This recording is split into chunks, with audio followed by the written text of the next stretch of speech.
G'day everyone, welcome back to another episode of the Australian Property Investment Podcast. I'm your host, Aaron Christie David, and run a mortgage broking business called Atelier Wealth. But the reason that we're here is because we like to bring guests in who are what I call best in breed. So people that live, eat, breathe, sleep property. And today's guest, I'm going to say goes one step above that. And I'm almost going to call him podcasting royalty when it comes to the property space, because if you've been listening to property investment podcasts, you'll know that there's a name that comes with the origins in this space. And that's Ben Kingsley from Empower Wealth, the property couch. G'day, Ben. How you doing? G'day, Aaron. How are you, mate? I'm fantastic. Thanks. You're a modest guy and you're going to blush, mate. But honestly, the podcast that you guys put out, yourself and Bryce, really set the standard. You're one of the first in this space as well. And I personally got so much information from your podcast. It's truly inspired what I do today. So I want to say thank you very much. And you must get a real kick out of that when you look back on your journey and going, I obviously took a life on its own. And now, what is it, 470 episodes later and it's still going great. Well, obviously, you're very kind to say that. And yes, like our view is, we love to educate and guide people and we believe in abundance. We've got, sort of abundant mindsets into so many people that need help in so many ways. And ultimately, there's great ways in which you go about it, obviously, which is, businesses like yourselves and hopefully businesses like ours who do that sort of work. But there are other people who put a self-interest above the interests of those that they serve. And so being able to put the sort of educational content out there for people to digest and consider whether it makes sense to them and then to hopefully act on that is why we do it. So no, we do get a great kick out of doing our weekly show. Beautiful. I love it. Keep at it. It's honestly, clients, we tell them, we say, jump on, check it out. And that's what we want. You want to see the bar get raised. You want to see good quality, partners out there. You want to see education being the first and foremost, like you mentioned. But we're also happy to see each other's success as well.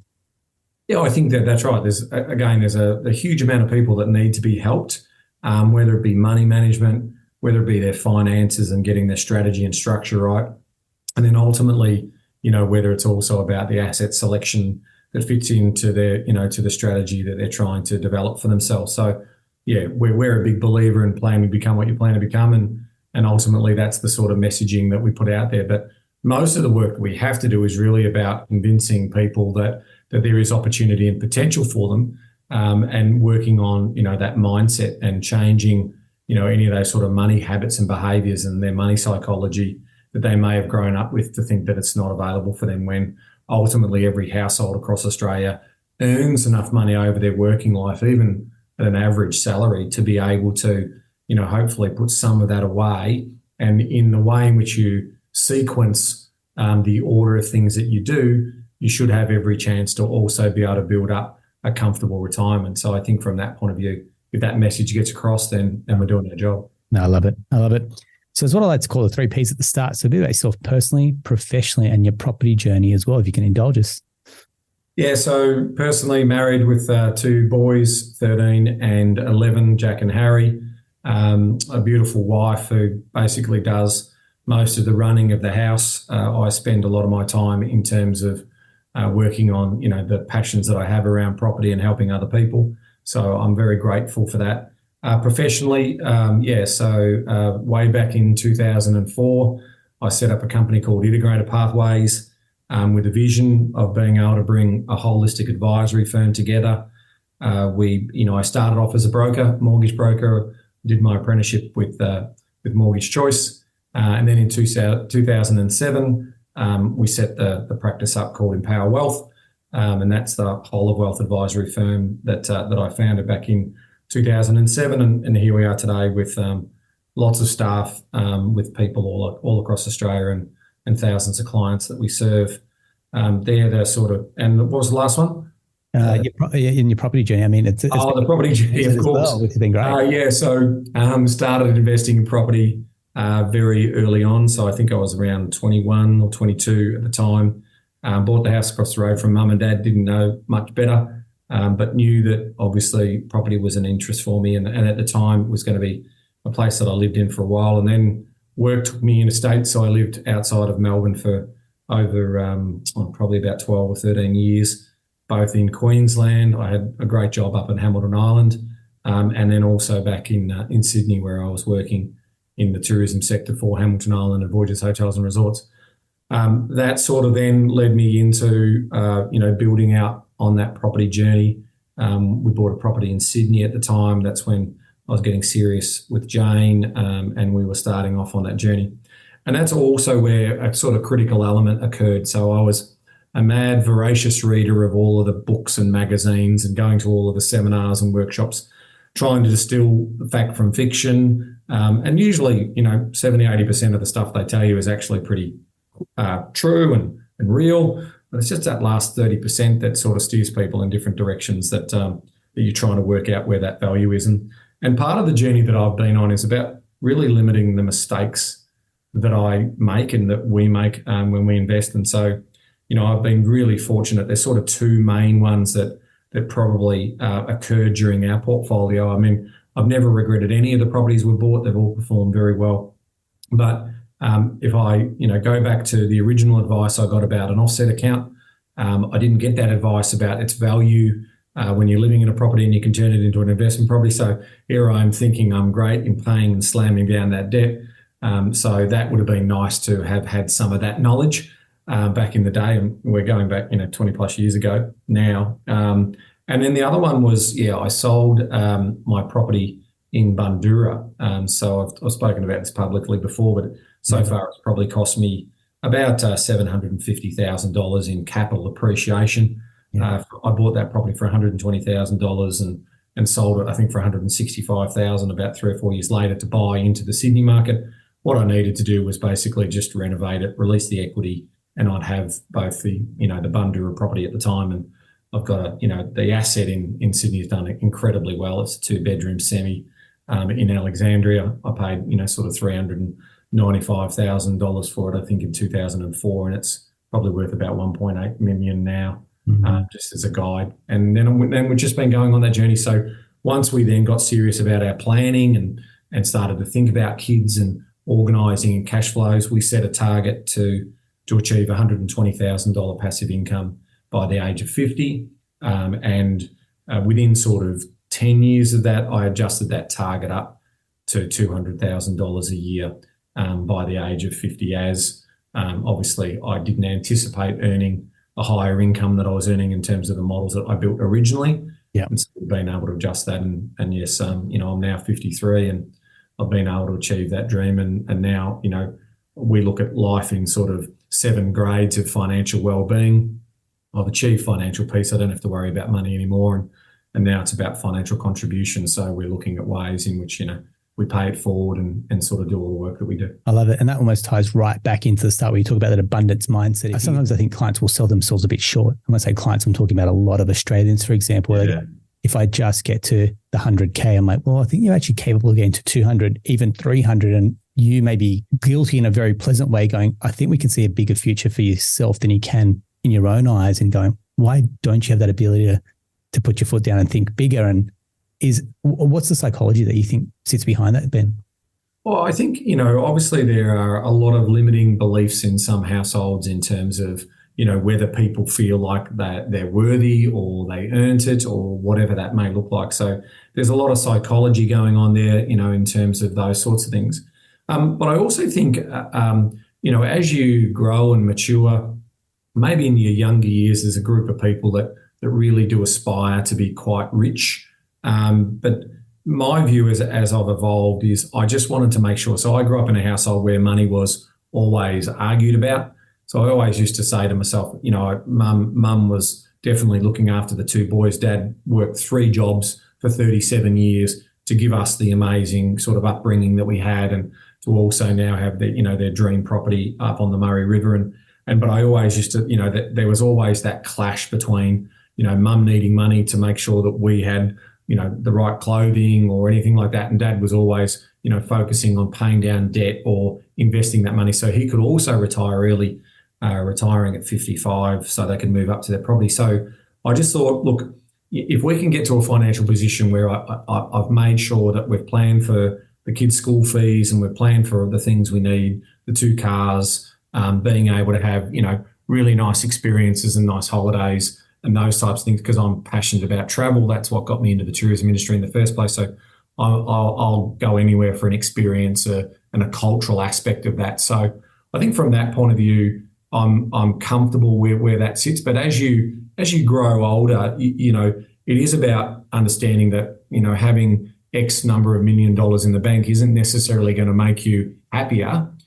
It's about what those experiences and what you're able to do, with that as well. But I do want people to aspire to knowing that if they do have delayed gratification, that there is definitely some reward at the end of that story. But I'm not sure that reward is about, someone who's sitting here saying, I've got the most property, so I win. I don't think that ever, sort of does any value to their own personal internal sort of value system, as well as I don't think it adds much value to the community in terms of, you learn a lot from cultures that you experience as about taking as much as you need and sort of getting that sort of balance right.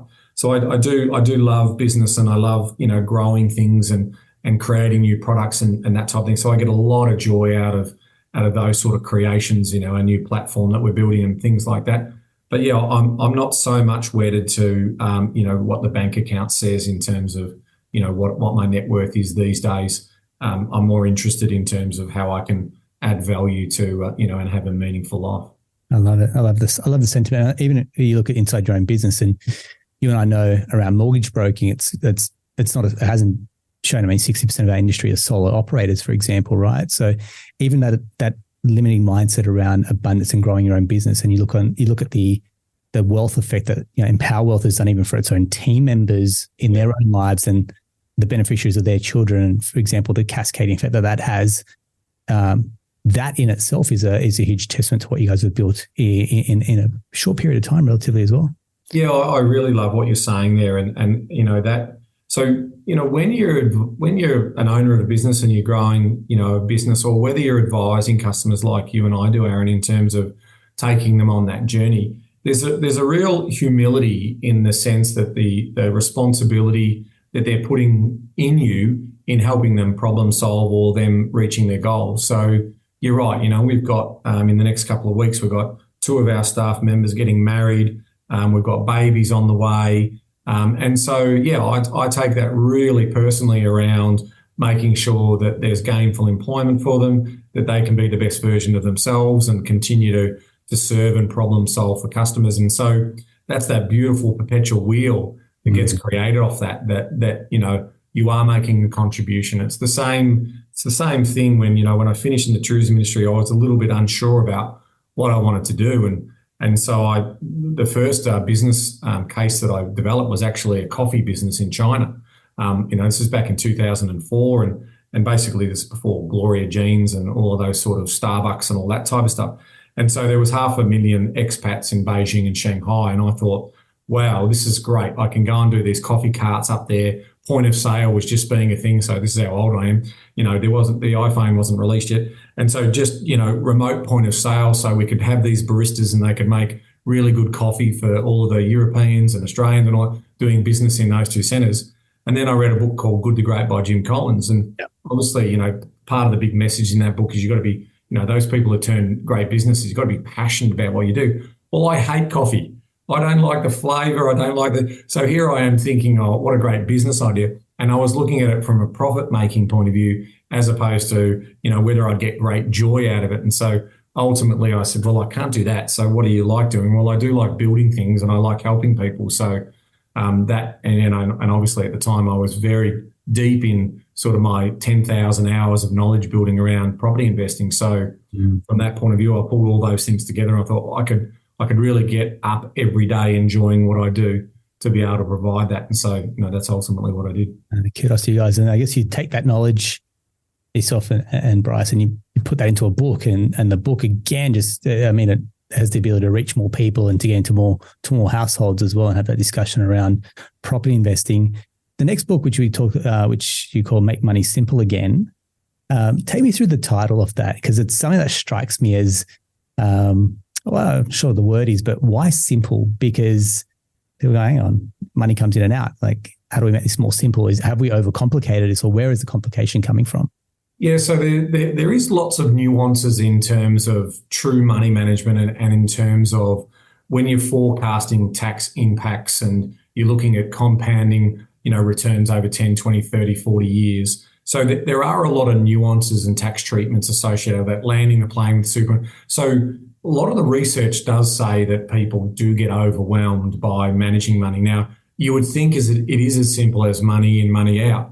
But in terms of forecasting money and then understanding that when people do classic budgets, what actually happens in a classic budget is you average that over a 12-month period.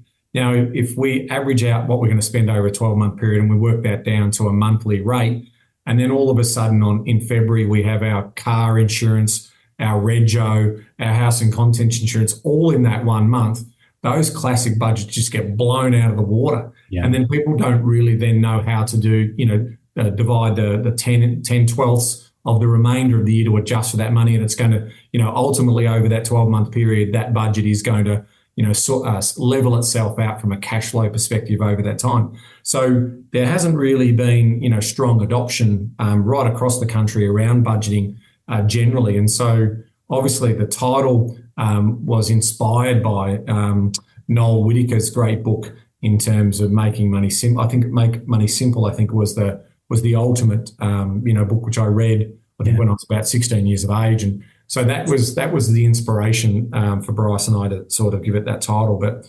effectively, the story that we tell in the book, it's a manual for managing a cash flow system that we run called Money Smarts. And it's a rules-based system. And the idea is because people don't like, basically doing their bookkeeping in their household, the idea is it's a very powerful system, but it only needs 10 minutes a month to actually reconcile rather than sort of tracking every dollar that you spend and the like. So it's definitely a passion of mine to try and, you can't create wealth by saving your way to retirement.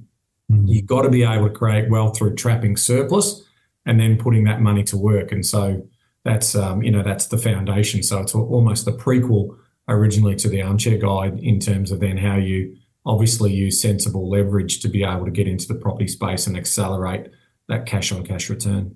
I love it. And I guess sitting under the Empower Wealth banner, you've got mortgage broking, you've got financial planning, you've got the buyer's agency, you've got the tax advisory side. So the beauty is you get this complete view of the client, for example, where probably when they're going to different professionals, and we probably say this time and time again, where they're getting conflicting information or misinformation about what to do next or what's the right structure, for example, or strategy. And then it's the conflict within the team and who's clipping the ticket, for example. And we've got that in-house. And you have a little bit of that within the team versus the client being smack bang in the middle of, I guess, Empower Wealth's philosophy and going, right, we're all on the same page and we're all very much aligned from a wealth creation. Blueprints are here for the client. It's obviously a very smart model, but very client-centric model at the same time, isn't it? Well, yeah, most of what we've built has been off mine and Jane's experience as we've gone on the journey. So the simulator and the property planning services that we use were basically created from, the decisions that I wanted to optimize and make every post a winner. But if you come back to the fundamentals, when I was doing those seminars and, going to those events and those expos when I was in my early 20s and so forth, I would just get conflicted information and I wouldn't know who to trust or which advice was right. And so my view is once I had sort of that 10 years of practical hands-on experience myself, in terms of as I started to grow the advisory business, it was always going to be a fee-for-service business. So, it was always the customer was very much going to know what they were up for in terms of the payment. Obviously, with the brokerage business, you can't charge an upfront fee. So, that's a free service to the borrower. But it was always based on this idea that if everyone's singing from the same hymn sheet, and everyone understands that, yes, we have a set of rules and investment philosophies that no one can move outside of. And we have an investment committee that we, discuss those parameters and what we do. So, that comes back to that whole story. I mean, people are entrusting us, as effectively their accountability partners. And there's a lot of humility and responsibility in terms of looking after other people's money. It's all right when you're your own. It's all right when you can sit back and say, I did this and I did that and look at me and I made that mistake, but I recovered it here. When you're actually playing with hundreds of thousands, if not millions of dollars of other people's money, there is a whole different scale of responsibility that comes with that. And so, I wanted to make sure that through the advisory business and that whole of wealth is you can get to see you're working on the core, which is basically what lifestyle by design and what sort of value set is the customer looking to achieve, and then we build on that. And money is just a mechanism by which that can obviously be realised. Yeah, I love it. It's great philosophy. And then I guess building on top of that, for example, I talk about talent stacking. I think you guys tech stacked very well. So you've got money smarts, you've got more as well. So I guess this is, keep pushing your client offering and offering more, I guess, high tech, high touch. So take us through, how does more work and what is that? Sure.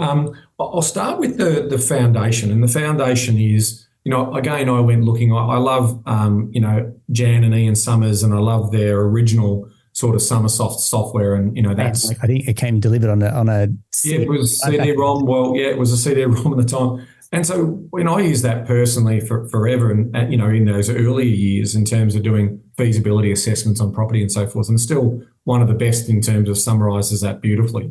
But I then sort of said, well, actually, I've got several properties now, and I've got offset balances, and I've got different money rolling through the household. And so I need to make sure that I'm, again, thinking about the medium, short, longer term cash flow impacts of that. And am I getting a true reading? And so back in the day, and this is, no discredit to the wonderful work that the Summers, Ian and Jan did with their tool, but it was like it wasn't fit for purpose in terms of for me to build out a property portfolio. So from the ground up, we built what was at the time one of the very first simulator models, and effectively that measures cash flow movements by month for every month for the 50 odd years or 40 years in the original spreadsheet. Now it's indefinite in the cloud version that we've built. So we then went about building all that and building those strategies and looking at cash and yield management, looking at the 43 variables. And so ultimately there's around 230,000 calculations that are occurring in those models.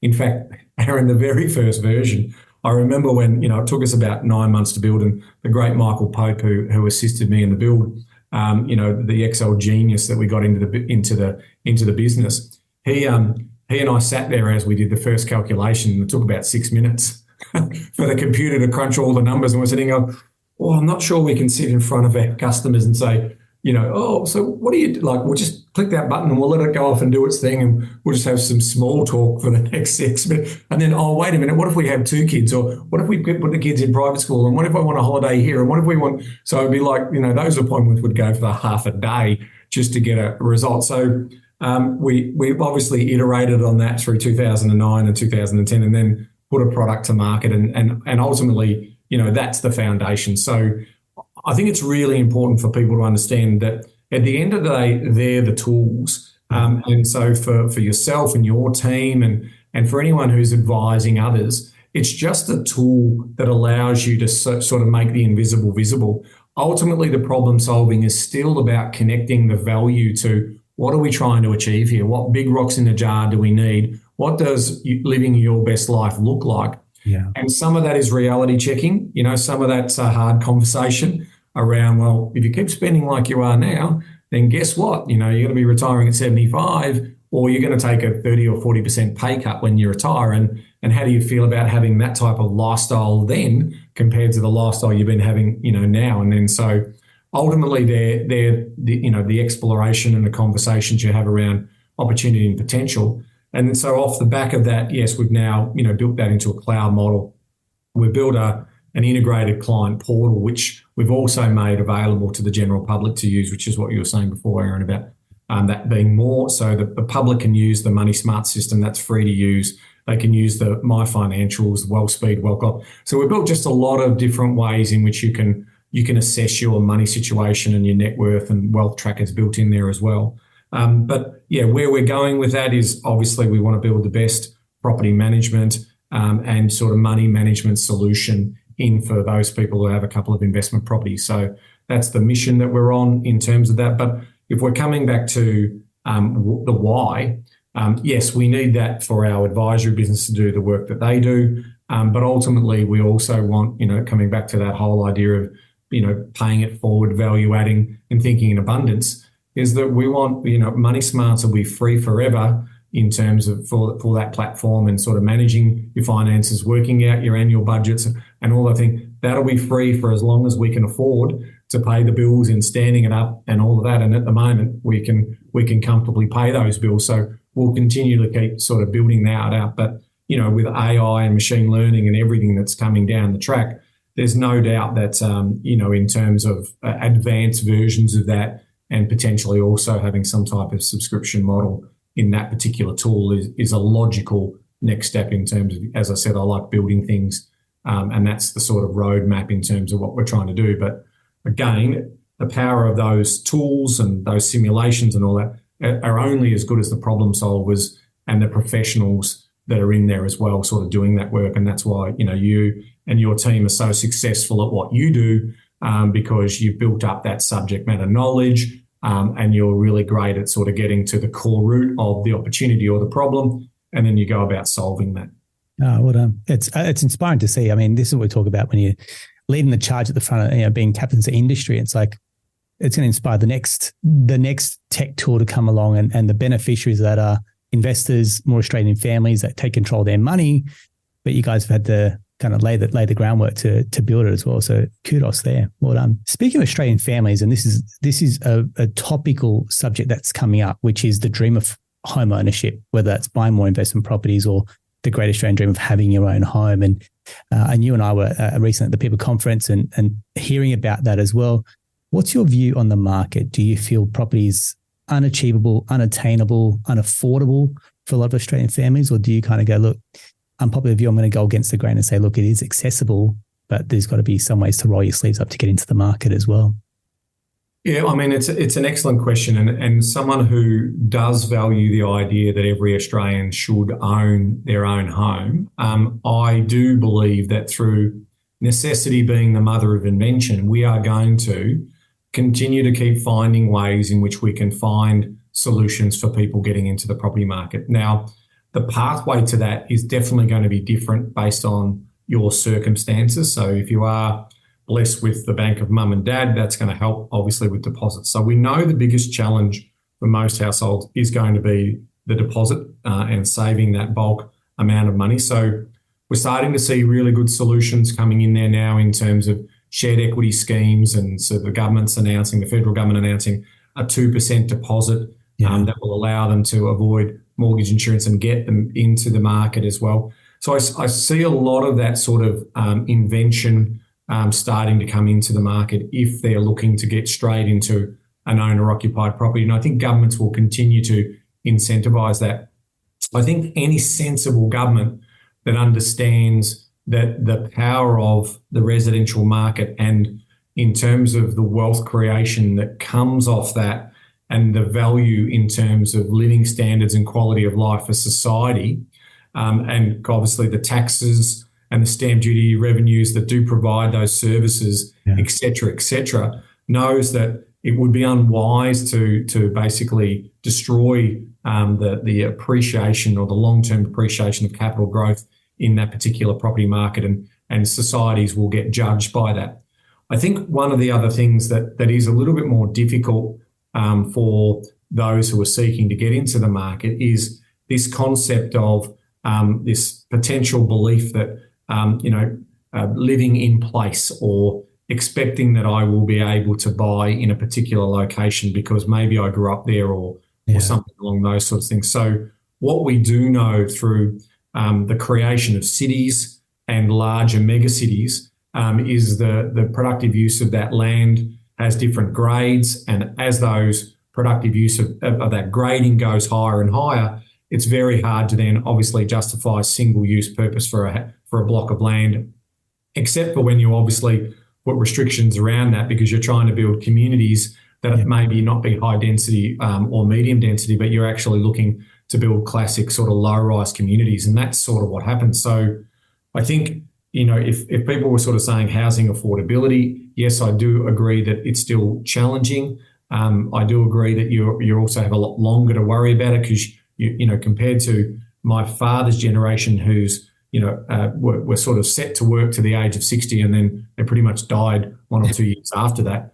Then my generation who are set to live into our 70s and then, my kids' generation who are set to live beyond their 90s and so forth, with all this gene therapy stuff that's going on. So I feel like it's just about expectations and making sure people understand that, yes, housing can be affordable, but it's about the expectations you have about where you want to live and that intention to deserve or feel entitled maybe that why can't I buy in Middle Park, or why can't I buy in Milson's Point or something along those lines, right? And I struggle with reconciling their argument on that side, but I appreciate the wider that people have to go, potentially less employment opportunities, or the commute time and the quality of life is certainly sacrificed. But that's a choice. I mean, ultimately, the same sort of choice happened when societies have evolved over time and these cities have grown over time. People have dispersed themselves wider. They've relocated to a more accommodating city for their needs. And I think, those sort of cities will evolve and people still have that choice. So I can't just sit back and say, right, stop everything. No more appreciation for all those people that are in the market because we need everyone else to catch up. That's not how, a democracy or a capitalist system works. And, a capitalist system is not perfect. We get it. But it's certainly, if I have a choice between capitalism and socialism, I know which one I'd want in terms of increasing the bulk of the living standards for most. And when you grow an economy large enough, the other big important thing, that's actually when you do provide enough income off that economy for governments to also provide those services needed for those most vulnerable in our community. So I'm a passionate person about what the government needs to do around growing the economy and continuing to focus. If they did that work really well, all of the other services such as health and education and all that, there's enough money in the system to be able to do that. But when they start tinkering around that and start putting throttles on the economy, ultimately it just means they have to keep borrowing more and more debt. And then we're basically wasting that money on interest costs. And I just don't get that. Yeah. Do you fear for generation renters, for example, that they get stuck on the rental trap and getting into the market gets harder as time goes on? There's no doubt that I'm sure if I sat down with 100 renters, that there would be some more difficult cases to solve in terms of their situation. So especially if they've got a health issue, if they're a single person, the battles of entry become harder, but not impossible. And that's that sort of abundant mindset and that positive thinking message. If I could work with an individual or a couple in their late teens, early 20s, and I could get them gainfully employed, I could make sure they've got a good education to get them into a workforce, I'm almost certain that through the sequencing of the ideas that I would have for them, that they would be in a position where one day they'll be homeowners and then one day they would also start a family. Now, the adjustment of those expectations do come on to, well, how much money have I got to work with and ultimately where does that live? But that I have not lost that dream or belief that that's not possible for every Australian household. It sits actually up in the office that the reason I started this business is I believe everyone has a chance to achieve financial independence and financial freedom, and no one can convince me otherwise of that, other than potentially these riskier outlier cases where they may be mentally or physically disabled and not able to necessarily look after themselves. So I realise that there is a small minority group there, and we need to do everything possible to help them live a dignified life. But in terms of what I normally see is mistakes. I normally see from a prevention versus a cure point of view, I normally see, we got pregnant, and then so I couldn't then study and I couldn't educate myself. And so most of those things, I would say that through better planning and through better decision making, usually that's the piece that I want to go after. So part of my longer term mission is making sure that platforms like More and sort of financial tools and instruments that will allow people to understand the consequences of potentially going in a reverse order. Like if you're single and you have a child, your chances of actually getting anywhere near owning a property becomes much more difficult for you. And so I don't want that to be the case. So I want people to think carefully about the decisions that they make and the order in which they make those decisions, rather than just expecting, well, why should you stop me? Or, or make that decision. If you're going to trade off the idea that or you believe that you should be entitled to a home as well as having kids whenever you want to have them, well, ultimately, what does that say for all of those people who worked hard, got the education, got their jobs in order, and then ultimately did it the right way? Well, they're the ones who are going to have to be paying higher taxes and higher fees and services to provide, those solutions. So I worry about, that middle class welfare and what that message that sends to the Australian people and the Australian community. That I won the lotto. I got born in Australia, and so all of a sudden now I'm, because I'm here, I expect you to actually look after me, and so I should be getting an unemployment payment. I should be getting a family benefits payment. I should be getting all of these services. But what contribution have I made? And so I do believe that we should always work for the rewards that we get, and then ultimately when we're in a position that allows us to then sort of pay it forward and be more gratifying in terms of the way in which we can help others. But I do worry about some of the trend of the psychology of the citizens in some parts and sections of our community in terms of that story. Well said. Well said. Thank you very much. Your mantra that you mentioned before, I love what you're putting out there, and it's very similar to kind of what I'll say, which is the market rewards action takers and decision makers, and it's a hard one because I guess when you're at the start of your journey, you don't know what you don't know. Yeah. And as time goes on, you talk about scar tissue or making mistakes or opportunity cost, or other people now are doing better than you, and the psychology can change. So take us through, as people come on that journey, they're starting out a little bit fearful. They start to build up some confidence, for example. Now they've got a little bit more to lose. And I think you said even at the start, it's about making less bad decisions than sometimes it's about making more good decisions as well. So how do we temper that type of growth, and when people are looking to scale up their portfolio, that they don't become overconfident as well? Yeah, I know. I wish I had all the answers in this space, because then I wouldn't have to do the podcast every week. I mean, I love what I do, but look, that's that classic case of, don't touch the pot. Because you'll burn yourself. But there are a group of people that can't be told and will ultimately touch that pot.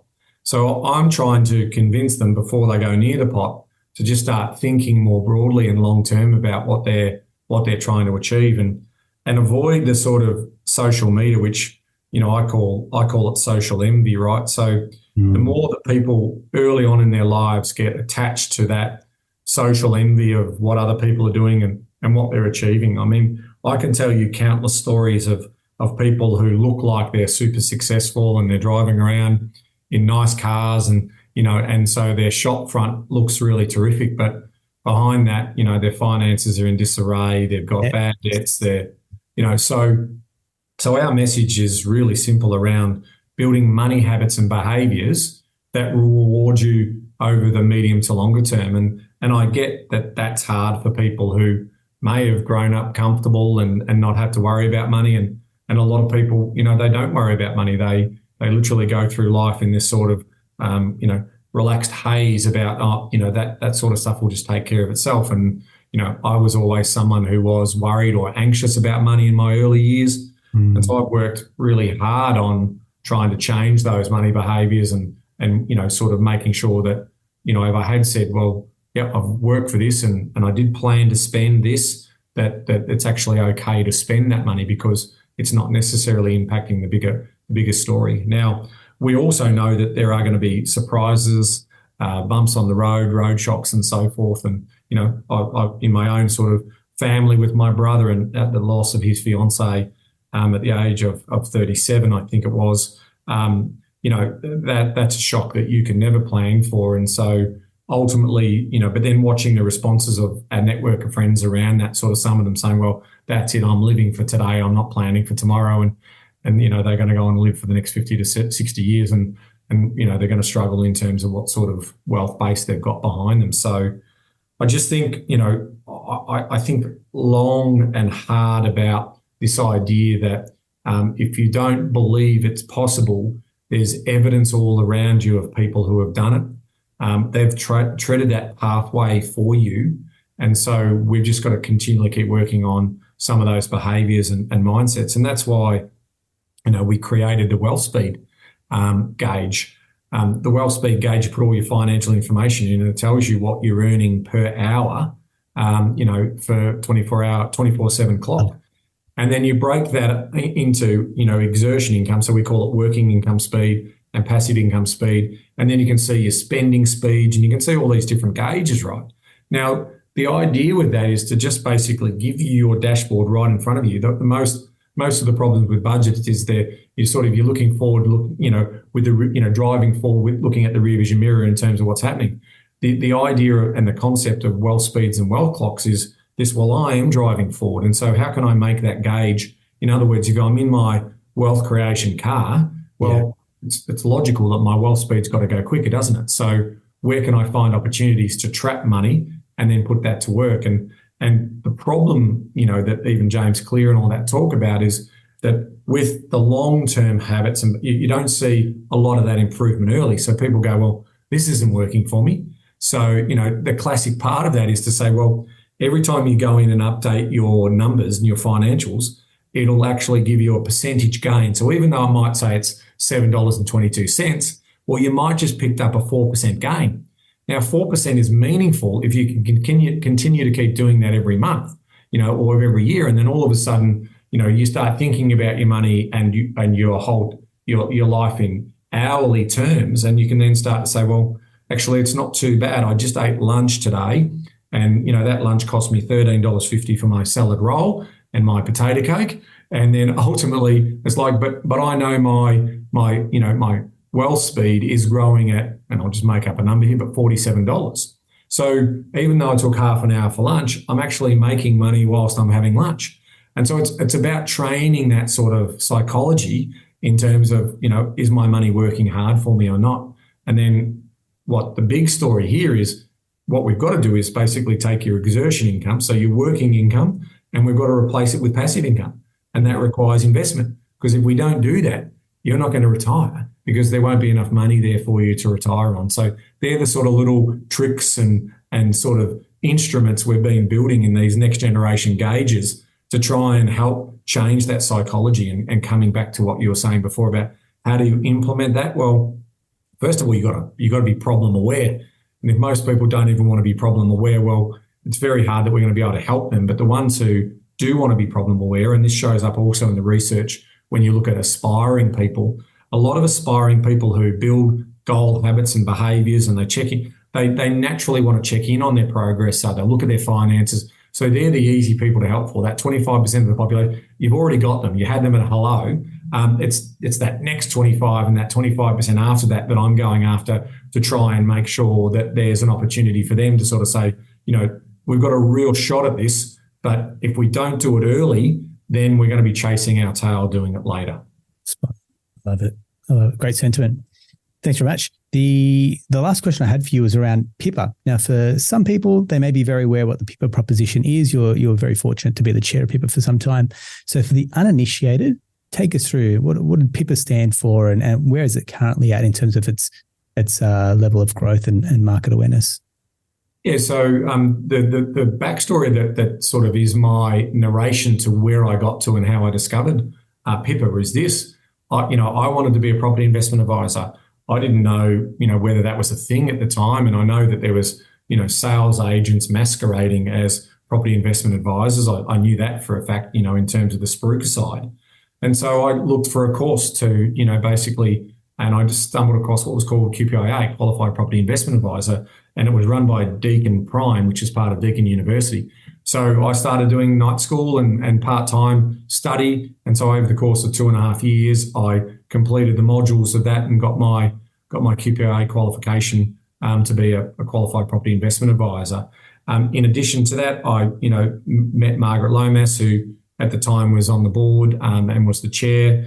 She invited me to speak at an event. We got to know each other, and then she invited me onto the board, and then ultimately I took the chairmanship from her and sort of ran that, I think, for about 4 or 5 years at that time. And so then Peter Galisos took over, and then obviously we've got the wonderful Nicola McDougall who's heading that up. Now, the big thing that attracted me to PIPA is their code of conduct.